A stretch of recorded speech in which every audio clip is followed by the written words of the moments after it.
I just got back from the 2018 version of the International Plastic Scale Modeler Society convention. This year was held in Phoenix, Arizona. I was there with my friend Loic Antheon of Kitlings. You know, there's some jobs in this world that are great. People talk about being an NFL player or a baseball player, basketball player, how that would be a dream job, you know. Really the only dream part about that I could think of that would be the pay. You know, yeah, who wouldn't want millions of dollars? But there's other jobs that are absolutely fabulous in this world, and I have been fortunate that in my careers I have had two of the most outstanding dream jobs that you could want. And one of them is I was fortunate enough to be a retail store manager in a hobby shop at one time. You know, we go and we shop these stores and we support them. We are in awe at all of the product that they have, and they supply us with the things we need to do our models. But we sometimes don't look at the other side of the story, what it's like to be that person behind the counter, that person whose profession it is to enhance your hobby and to take care of your hobby. I got to tell you, it's an amazing job. So I thought I'd share with you my journey of what it was like, or what it is like, to manage a retail hobby store and my journey in the hobby industry.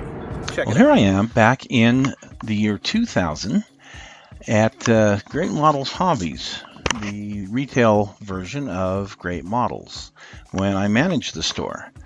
How did I ever get to have such a wonderful job? Well, it started a long time ago, and well, let's tell you the story. I think it's you're going to find it kind of interesting.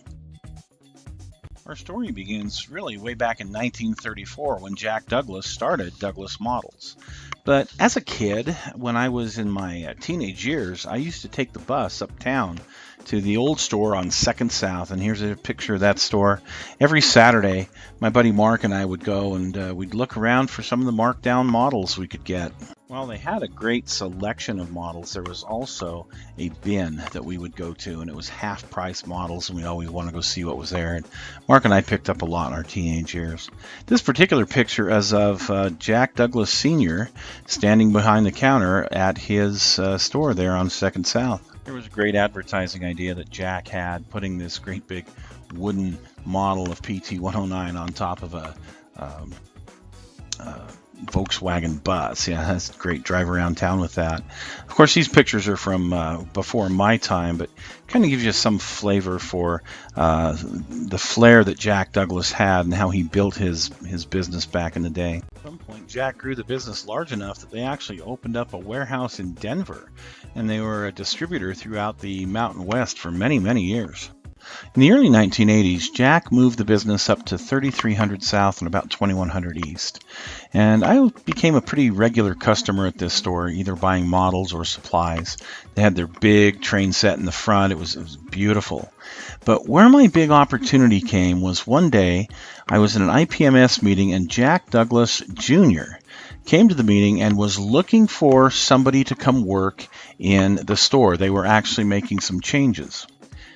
Jack Jr. and his brother Rick had kind of taken over the operations of the company, and they were making some changes to the physical part of the building and hiring some new employees. So I raised my hand. I would love to come be a part of that. And, you know, this really started because of Alan Kinney, this man here. Alan Kinney was the one that really got me involved in IPMS Salt Lake City. And if it hadn't been for Alan, I wouldn't have been at that meeting, and I wouldn't have gotten my start with Douglas Models. Jack had also hired Alan to be the retail store manager at the 3300 South location. Alan taught me a lot about customer service, how to attend to the needs of the individual modeler, and how to be just that upbeat, glowing person that can not only get sales but help the customers to feel warm and welcome when they were in our store. And I got to a point where I was actually able to become the Saturday manager and give Alan some of the weekends off. We all are at one of the first company parties. The group of people that we worked with at the time, a lady named Summer and this elderly gentleman named John, who had been with Jack Sr. for, I think it was nearly 40 years. Dave Nelson, who used to be the store manager, who was a big train guy. I absolutely learned a lot from him about trains. This was a great group to work with. Again, this was a time of a lot of changes at Douglas Models, a lot of new employees, and also a lot of the remodeling. There were these sheets of plywood that they were throwing out, and I asked if I could take them home. You can see them. I used them here as a backdrop in my studio, and what they were is they were the backdrop for the old slot car track that used to be on the old Second South store some 40 years ago, and I'm fortunate enough to still have these today.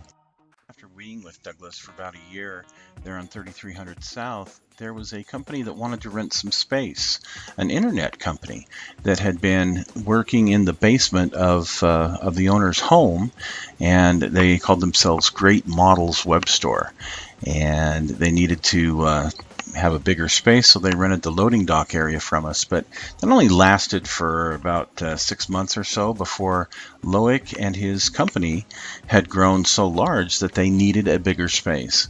And Loic decided to get into the retail business himself. So here is the retail store with the warehouse in the back there on 7800 South and Redwood Road. Loic had secured permission with the Douglases to ask me if I wanted to be the assistant manager at the new store. For my first day at the new store, it was the 1st of August of that year, and the gentleman who had been hired to be the retail store manager was a guy named Brian Dees, and you can see him here on the right hand side. I was hired as the assistant manager. We had some amazing lines. We had the GHQ line of those little mini tanks and mini ships and things like that, and more models than I had ever seen in my entire life. It was an amazing place to be. Here I am behind the counter with my friend Larry Wells, who used to work in the shipping department. We had a great time. It was a lot of fun working with him. You know, this place had stacks and stacks of models and things that you couldn't get at just any old hobby store because we had the power of the internet.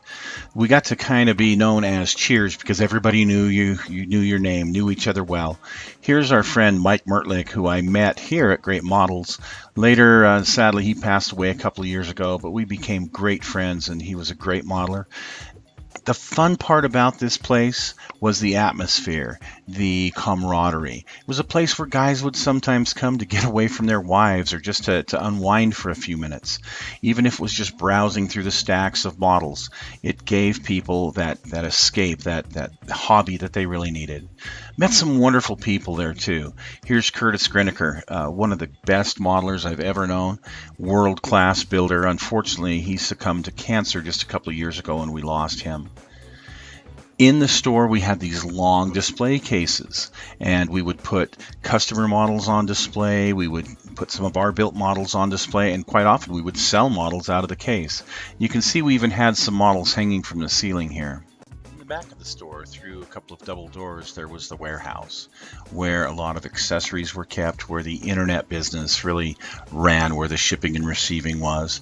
And it gave us, as a retail store, the great ability to be able to have access to some of these accessories and some of the other models that other places didn't have. Unfortunately, by 2004, the decision was made to close the retail store down. It just wasn't making the money that the internet side was, and he really needed to get into a much bigger warehouse. So the decision was made to close down Great Models Hobby as a retail store. And the warehouse moved to a place out in Sandy, a much larger place, and I went back to Douglas Models and worked there for a short time until Douglas decided to sell out its operation to Loic, and at that time, I decided to take a break from the hobby industry. The break from the hobby industry was actually very short.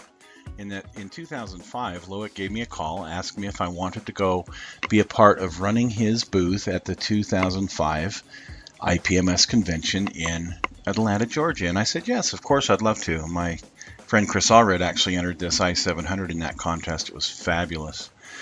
In 2007, we had an opportunity to go to Orange County, where I painted this large-scale tank.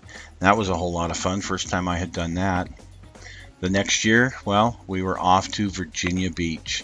Virginia Beach was a whole lot of fun, the largest IPMS convention I'd ever been to. Here we are selling Iwata airbrushes, and we sold out of them just like we did in Atlanta. They were a real hot seller that year. But one of the funnest things we did in Virginia Beach was take this picture with the crew. Still one of my favorites to this day. Well, we were off to Phoenix by 2010. And here we are, the first time that we, together as a group, decided to dress up in military uniforms, and it was a smash hit. Here I am as Major Disaster. Boy, do I look the part. Well, anyway, the group looked really good, I thought, and the girls were outstanding. Unfortunately, it was shortly after this time that we lost our business manager here on the far right, Lisa. She was a great loss to that company. Well, here we are in... I believe this was Omaha. And unfortunately, shortly after this, in 2011, Loic sold the company to Sprue Brothers. But you can never keep a good modeler or a model company down. And in 2017, I went with Loic back to Omaha for the convention, this time with his Fields of Armor and one 6-scale Icon company. And this Nashorn that we have here on the table, I eventually painted for him. But we did have a lot of fun. I didn't know he was coming back into the industry full force, and here in December of 2017, he opened up Kit Links, another internet company, just like Great Models used to be. This is a great opportunity to spend some time helping him to build the business, and we were able to go this year to Phoenix to the IPMS National Convention as Kit Links. Here we are dressed up again in our uniforms. I love going to these conventions. It gives me a great opportunity to not only see what's new, but to sell products and be a part of this modeling community, meet new people. It's a wonderful opportunity. Yep, here I am, one of the most luckiest guys there is, a former retail store manager, What an absolutely awesome job. It's been a great journey to this point.